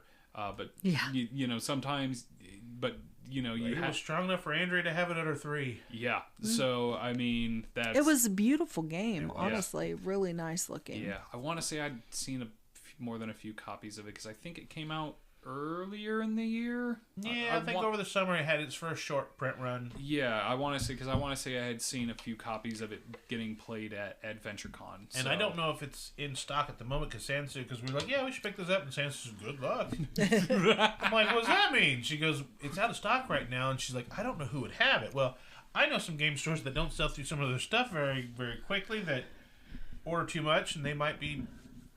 But might peek up there and see if they have it. I love my trips to Kansas City, so like if I go up, I'll hit you up and ask me. I'll ask you. Send your little Venmo. Well, and also we played with the Kickstarter. We did. With the cardboard chits are fine. Yeah. But these are like acrylic tiles that almost have like a glazing to them, and they're gorgeous. Very nice. They do look like candies, but anyway. My number 3 is Propolis. So we did the Kickstarter for Point Galaxy, and every year of the Point series for AEG, they've come with another game. And most times, the Point game has been the game that you care about, and the other game is sometimes good. Yeah. This year, Point Galaxy we got, and we were like, it's okay. I think they pushed a little too far. I think it just wound up being a little more convoluted. Yeah, they try to incorporate both things of the market from Point Salad and the set collection from Point City to put Point Galaxy. And when we got done, we opened and played Propolis. Yeah. And we loved Propolis. I love Propolis. I think I probably loved it a little bit more than Andrea. Propolis is a bee-themed worker placement game. You deal out a grid of cards face down, or you can face up. There's multiple rows. Face up is beehives that you're trying to collect. You need resources to get these beehives. Yep. When they're face down, they are resource spots that you can put your bees out to get resources. And it's flower petals and all this stuff. If a row is completely filled full of bees, each card has a bee at least on them, then you look for area majorities. Whoever has area majorities gets to recall their bees, and whoever set up that ending gets a wild resource. And then once per turn, actually no, instead of taking that turn, you can then go buy one of your beehives. When somebody builds their 10th beehive, game's over. You get points on beehives. And then it plays in 30 minutes. It's a worker placement that plays in 30 minutes. Yeah. It's not super complex, but I didn't expect that from the point series anyway. I figured I was getting a lighter-ish weight game, and each of the point city and point salads we got, I'm like, ooh. Yeah. That quiver box that I was talking about that Soda's Jerk should be in. Yeah. I think Point Salad should be in there. Point City has a case to be made, but I don't think it belongs in ours. Yeah. Propolis is pretty close to going in that box. For me, worker placement, 30 minutes, cute little bees, nice art. Yeah. This is designed by Molly Johnson, Robert Melvin, Sean Stankovich. The artist is Dylan Mangini, and published by Flat Out Games, or AEG in the U.S. I liked it. That was number 3. We go to Andrea for number 2, which is... My number 2 was Above and Below Haunted. This, for me, was 50% board game, 50% choose your own adventure storyline, which is why I liked it. I love my story, I love my theme. The board game play of it is very good. You've got cards you're trying to build.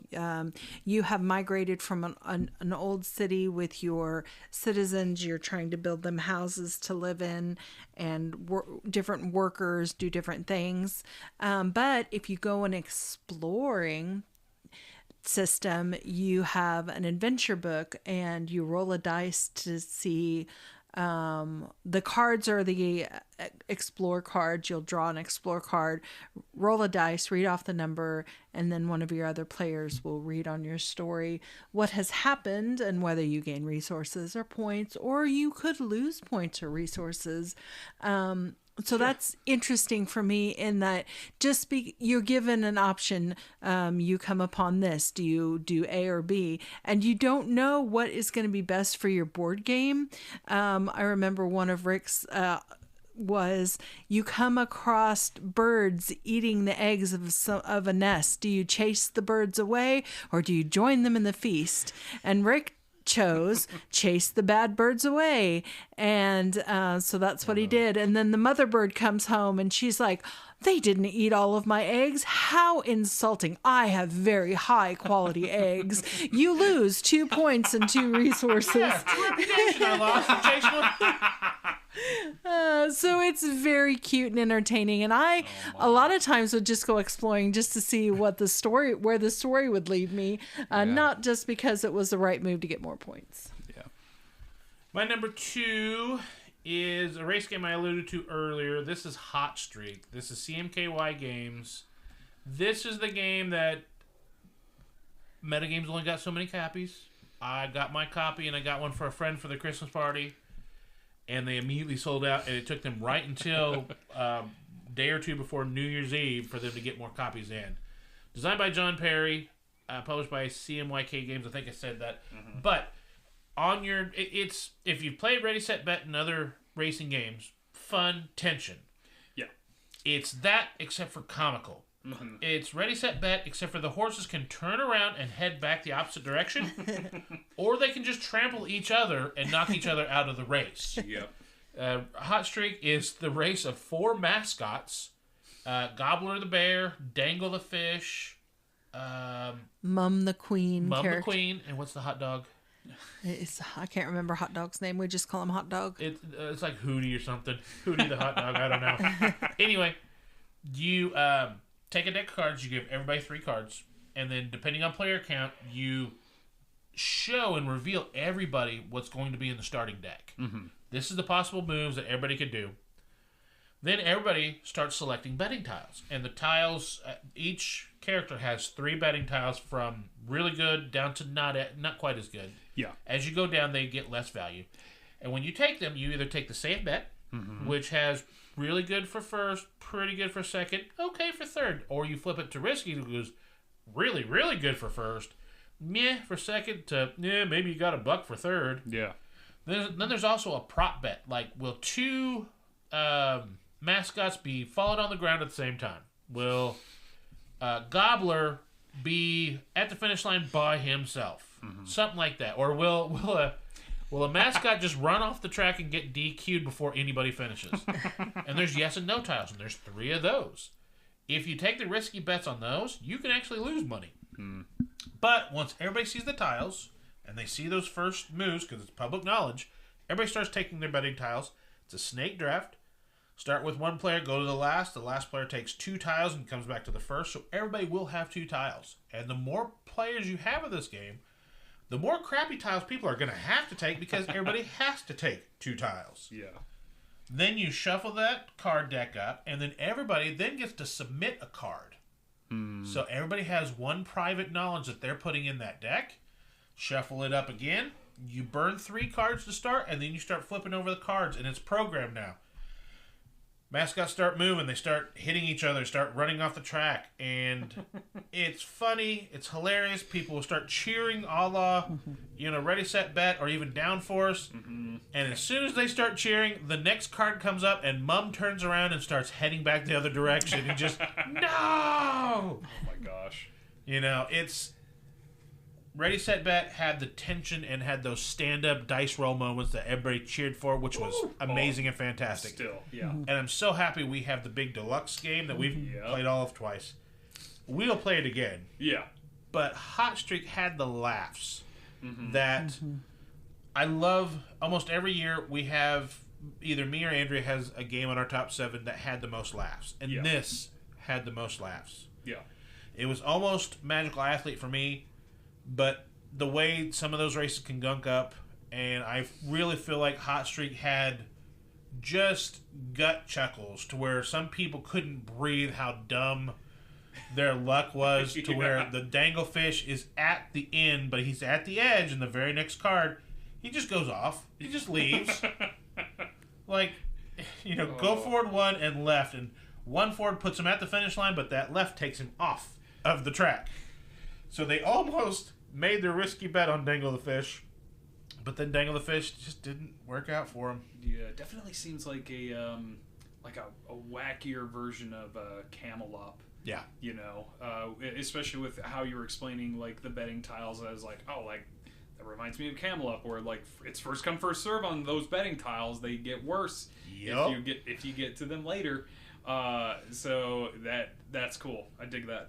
Ben, you're number 2. My number 2. This was a highly anticipated game for the year. This game had spent 7 years in production. This is The Old King's Crown, designed by Pablo Clark, artist Pablo Clark, yes, the exact same person, and published by Eerie Idle Games. This one gentleman put together this entire game front to back. Like I said, he had this game spend 7 years in production before actually like really bringing it to Kickstarter and then getting it out. This is an asymmetric lane battler, I think would be a good way to explain it, where everybody is vying for control of the throne.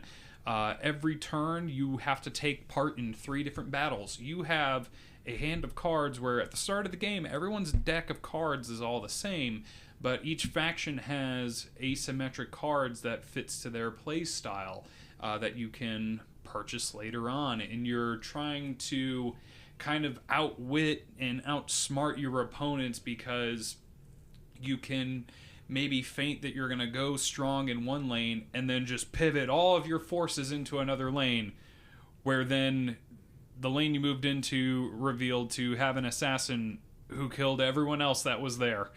A lot of big moments like that. Like this game, I believe, had some, what would you call it? Pablo, I believe he did talk to, say, Cole Worley for some help in the game because this is a heavily asymmetric game. Yeah. There's a lot of moving parts, but the thing that I like is that the skeleton of the game actually is structured very well, and so you can get a feel for when you need to do things because it's not like, say, like Magic where like you have to sit there and like wait until the right timing. The game actually tells you like, hey, it's either now or you're going to have to wait. What do you want to do? Does a very good job of kind of that skeleton of the game does a very good job of keeping everything in line. With that skeleton, though, that does mean turn order is very important in this game. You can choose how long you want your game to be. Do you want it to be a very, we'll say a brisk 4 rounds? You could have a standard game of 5 rounds, or a long game of 6 rounds. Another fun mechanic of it is they introduce, they call it attrition. So it's not necessarily a deck builder, but when you would need to draw from your deck and it's empty, you will reshuffle your discard pile and then draw up. But as a result of doing that, your hand size goes down. Ooh. So you have these options that you're battling over on the board that lets you manage your deck, so you can keep your hand size up, so you can have more resources at your disposal. So there's a ton of very important and relevant things that you're fighting over. This game is so smartly designed. It again came later in the year, so fewer plays, but it is just striking. Like, the art is next level on this game. It is so beautiful, and like I said, it was all done by one person. Just cannot wait to see this game, to play it more, because there's so much to it, and even the different player counts feels different, where you can have a nice tight game with 2 players, where at 3 you can have still that tightness of the game, but you start to feel like the asymmetric chaos, and then at 4 players it is just all out, like, get ready. Like, this one does reward repeated plays for knowing what other players are capable of doing, but this game is just so beautiful, and I just can't wait to play it more. And I know there's a few of us in our group who've also really come to like it. Like, I felt bad at BGG Con, where I sat next to friends who were setting up Obsession, and they were like, well, you want in on Obsession? And I was like, I kind of wanted to set this up and see what happens. So I pulled out Old King's Crown, and everyone sitting over at Obsession went, oh, we want to play that game. I felt really bad because I just ruined a game of Obsession. I've never done that before. Nice.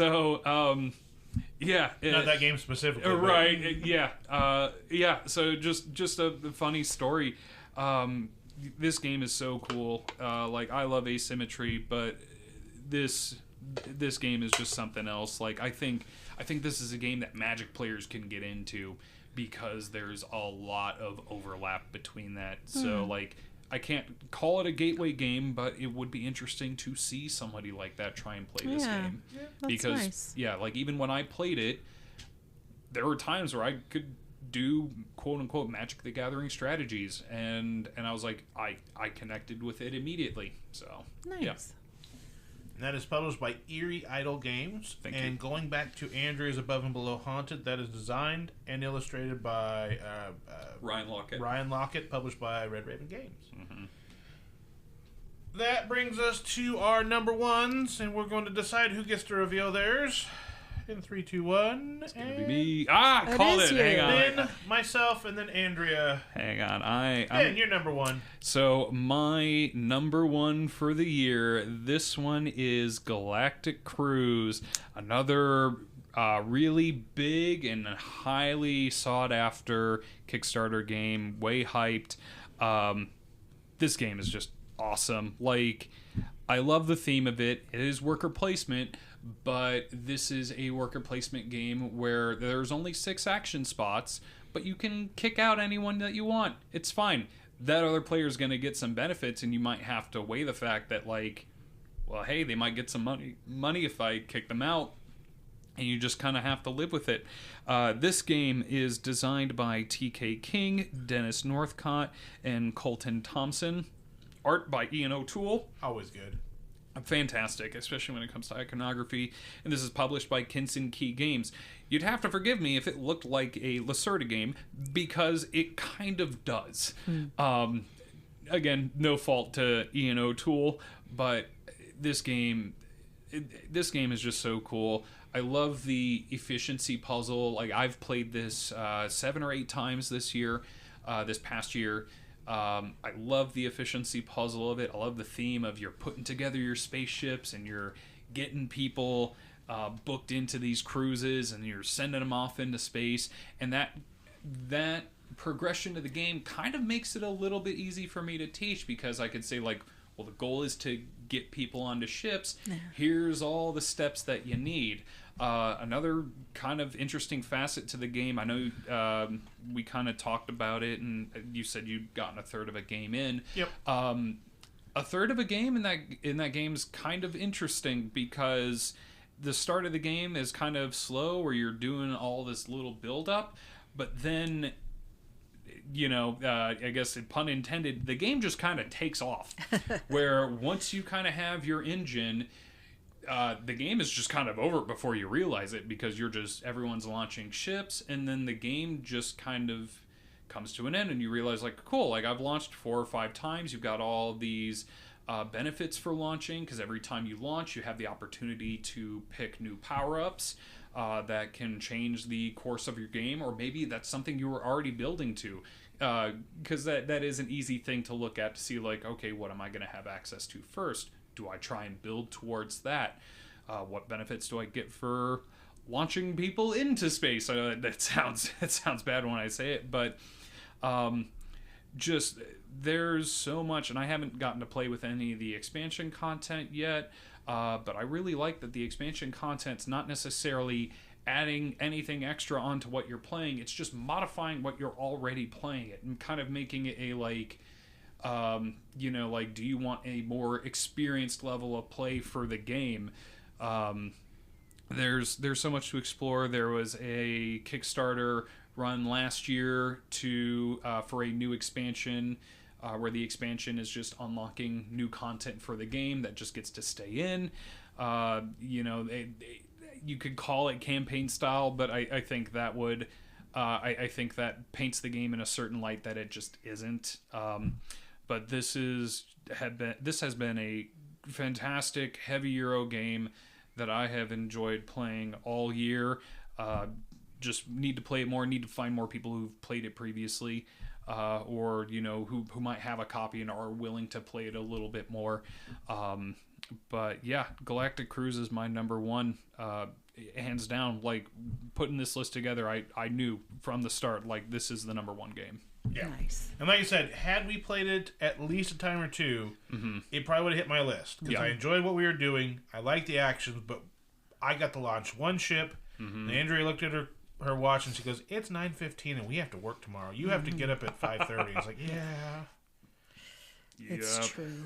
And because the setup and the teardown on that thing is no small feat. No, it is not. It is at least, even if you have your stuff together, probably a 15 to 20 minute teardown to get everything in its spot perfectly. Yep. So unless you've done it over and over. That was our first time to set it up. That was our first time to tear it down. Yeah. And having to get back out. There's a rule book for the setup and tear down. Yes, there is. There is. Yeah. But like I said, I think I've kind of gotten it down. I think. Yeah. It's been a few months since I've last played it, so it might take me a moment to be like, okay, where does this go? You can get better at it, but yeah, it is a big box. It is very well organized. Yes, like, I'd give them that. Yeah, it is very. But it's like 3 or 4 levels of organization. There's the base layer with this stuff and that stuff, the board, and the player aids. There's the next level, this, that, and the other, blah, blah, blah, blah, blah. And then a couple trays on top of that, and then the player trays. And... Yep. Yeah. No. So, yes, we absolutely want to explore it and then get it played at least a few times this year. Yeah. Like I said, I'm happy to play it because, like I said, we wouldn't have to teach it. You could kind of get through it. So, yours is set in space. My number one is also set in space. This is Moon Colony Bloodbath. Andrew and I have talked about it so much this year. This is not Ben's fault. This is actually Chris's fault. He comes down for Moon City Con every year. I think he's in the north side of Missouri. We saw him at OzCon this year. And he said, "Hey, I've got this new Donald X Vaccarino game. Would you want to play it?" Right. My knee-jerk reaction was no. It's Donald X Vaccarino. I love Kingdom Builder. I Winter Kingdoms, but that's the same thing to me. Yeah. I've played Greed. I don't like Dominion, and I've played some other a lot of his stuff is deck buildery, and I don't care for most deck builders. Sure, yeah. And I said, well, I don't really care for deck building. He's like, well, there's a little bit in there. I'm like, oh. I mean, you're an awesome dude. You come to our con. When people are nice enough to play your games, be nice enough to play their games. Yeah. So I'm like, all right. I went into it with very low expectations. Very low expectations. Those were... And I was honest with Chris when we were done. I'm like, that was great. Yeah. Moon Colony Bloodbath, everybody has their own Moon Colony. You have like 5 cards that are bonuses that you hope to eventually put in the deck. But the deck you're building is more Galaxy Trucker than it is a deck builder. Yeah. That deck has events that are going to pop out. And you're hoping to grab some blueprints to maybe build some buildings on your Moon Colony. Get some population, get some food, get some moon bucks or moonies. And try and survive. Because the best thing you usually hope for in Moon Colony Bloodbath is work. You hope your people just work and do some stuff to help your Moon Colony. Because most of the stuff that happens is bad. Yeah. If it's an event, it's bad. There's an airlock, you lost people. There was trouble, they shot each other, you lost 2 people. Robots, you have automation. What happened to the automation? Well, we got the stacker bot. It thought people were boxes, and you lost 6. You keep on going until somebody has lost all of their population. Then you stop, and whoever has the most population left over that is the winner. But it's like the happily ever after. And when you look at the story that goes on afterwards, if you realize how that story's going for all the other moon bases, nobody's going to be left. No. My gosh, I played this a couple of times at the end of the year at Matt's house. I really enjoyed this game. I couldn't put it on the list. I kind of wanted to, but that game is a lot of fun. The farthest is, he didn't mention, you can technically end the game with everyone alive. I've never seen it done. I've gotten to event 12. Have you? Have. Wow. I have, and that happened last week. We got all the way up to event 12. And that was the first time I played it that weekend. The second time I played it, I decided to go the more scoundrel route. I got a building that said, add a robot. Yeah. So I did, because it had 14 people. If I lost it, I got 14 people. Then you want to know what happened a round or 2 after that? I found a building that said, reactivate the play effect of one of your other buildings. Oh. So I added another robot. And everyone was really mad at me. But that's okay. I won that game. Okay. So, yeah. I've been dreaming of how you can get it to the end, and I think one of the best ways... Well, not by adding more robots. No, but I do think one way to make it to the end is there is a building that lets you add events into the deck. Oh, yeah. And I think that's the way to do it, because that does technically speed up the game, and you technically get fewer events overall, because you're that much closer to the end. That's an idea, but it hurts everybody so much when you do that. Yeah. Yeah, I know the building because it's like 25 or 30 moonies to do it. Yeah. But Moon Colony Bloodbath, it was such a turn from not looking forward to this to, oh my God, this is not just fun. This is funny. We're all enjoying it. It's so John DeClaire did Empire's End. Yes. And it's a push your luck, no thanks style game. Yep. Where you're trying not to see your stuff crumble. Right. You're going to have to, but, it's how you manage it. Everybody's losing stuff. And I liked the game, but we played it 3 times, and every time we played it, at least 1, if not 2 people walked away from that game with boo-boo faces. Yeah. And this does a similar thing. Right. But instead of it 1 at a time, everybody's just watching their stuff go to crap. Everybody is watching their stuff go to crap. And when it's a communal thing, when we're all on the similar boat. Shared drama, yes. Everybody's sharing the bailing of the water of the robots that are killing all the people you have. You laugh and you're like, ha ha ha. Oh. Yeah. Oh yeah. No, I was definitely doing that when I put in those 2 extra robots, and it's like, ha ha. Oh, wait a minute, I'm gonna lose these. Yeah. And then it's that that dilemma of what, because if you lose too many people on your own moon base, then you have to start killing buildings. Because the buildings have built-in population. Yep. And it's like, ooh, that building gives me a lot of population, but it also has a very, very good effect. Yeah. Do I kill that to get more people? Oh no. Oh no. But if I get rid of those 2 buildings, that's less people I have to feed. But that only gives me 5 people, and I have to satisfy 6 people to this robot. Fantastic game. And I know there's more complicated games out there. There's probably, some would probably say better designs. But it's the game that hit me the best. It's the game that I laugh at. And for me, it also was the game that I looked at. I'm like, that's got to be my number 1. Yeah. It's a game that I poo-pooed when it came in. I walked out laughing. I went to, our friendly local game store. I said, get me a copy of this game. We got it. We loved it. And actually, we tried to get it. Did we get a copy before Moon City Con? We didn't, but Alan was able to get one, and we played his copy. That's right, because they were sold out, and because I don't know that Rio Grande knew how this was going to do for them. Yeah. It's an odd one. It is an odd one, and it's hard to know that style who game wants to play a game where all your people are going to die every round? More of your people are going to die. I mean, round 1's at least fine, Yeah, round 1, maybe you lose somebody, but usually you have a lot of population. Right. Round 2, maybe you lost a guy because he couldn't be fed, or but I don't think you get robots until like round 3, unless you insert an event. No, they're event number 3. Robots are round 2. Oh, yeah. Yeah. Okay. So round 2, you lose a person or 2. It's round 3 and 4 when it gets real. Yeah. Round 3 and 4, you saw some airlocked people. Well, it's called Bloodbath for a reason. Yeah, it is.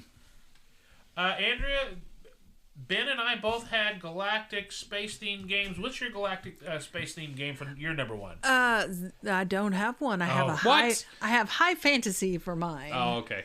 We forgive you. Champions of Wind and Fire.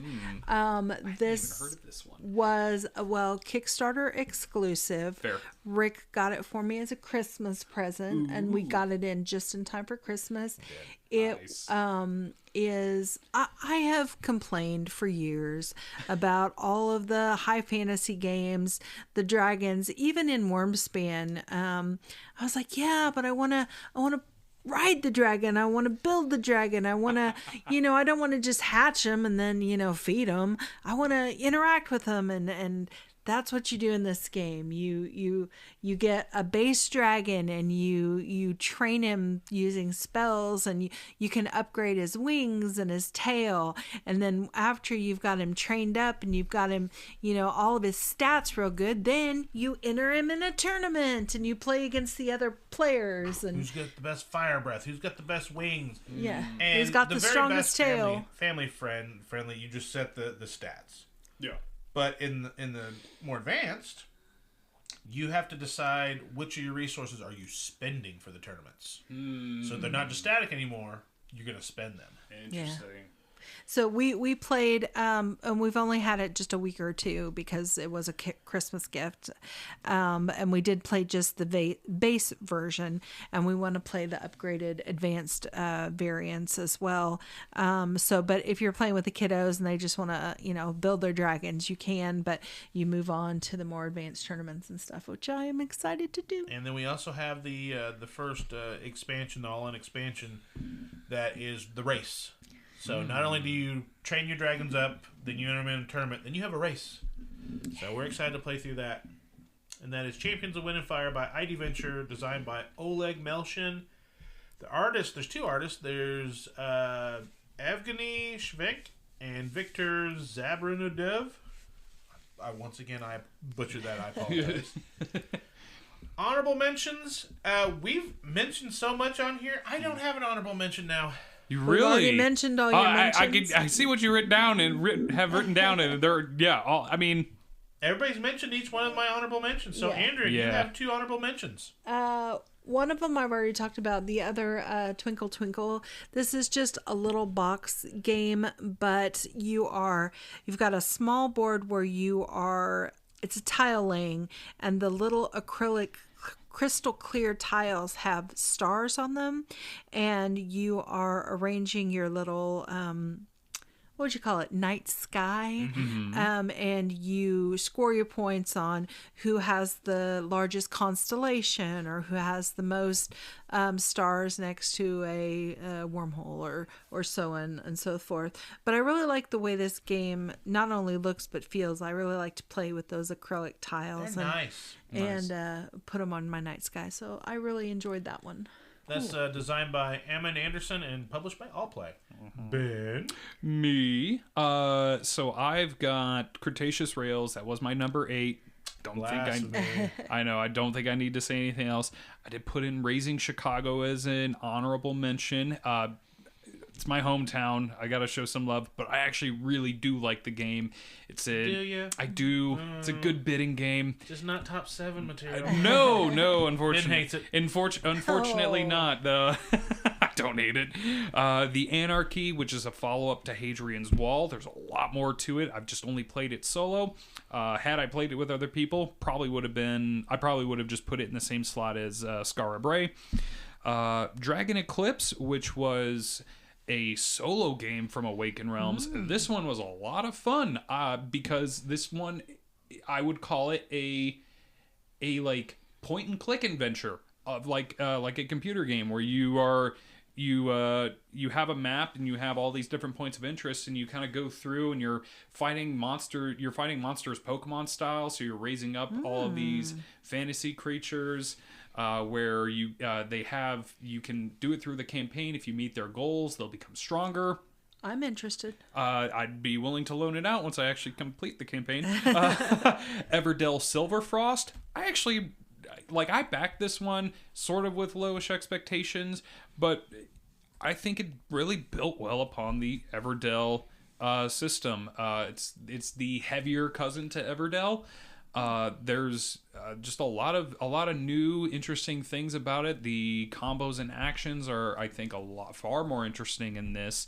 I listened to a podcast said that it's the best of the different stuff from all the expansions. Yeah, kind of folded in. It was like they talked to a lot of people that have lots of plays. What's your favorite bits? And they combined it into this. Yeah, because it's cool. Because like you're in a snowy mountaintop, and so things get snowed in, and you don't have access to them. But you can spend your torches to melt the snow, and then you can gain access to it. Really cool. And this one's just more of a shout out because this one kind of got done dirty by Devere, unfortunately. But I really liked it. I really enjoyed Transgalactica. The only reason this one flopped hard was it was a really bad rulebook that even had missing rules and incorrect ways to set up the game. Kind of made the game fall just unplayable. No, not unplayable. No, not unplayable. But I think once people once they caught on to the incorrect setup and everything, I think people got just kind of a bad taster in their mouth and just didn't want to have to deal with trying to get an updated rulebook or anything. All the actions, nothing there was changed. It was just. There were a lot of things that Devere kind of dropped the ball on in terms of setting up in the rule book, and a few other things that even Daniela Tassini had confirmed that a few things that he'd messed up. But I really enjoyed the game. I like the actions, but yeah, just with how it first came onto the scene, there was just no way this was ever going to be a top 7. But I really like the actions where you take an action. You only have 2 workers, and you have a bunch of smaller workers who really can't lead their own action. But when you take an action, everyone else in turn order gets a chance to follow you for a lesser action.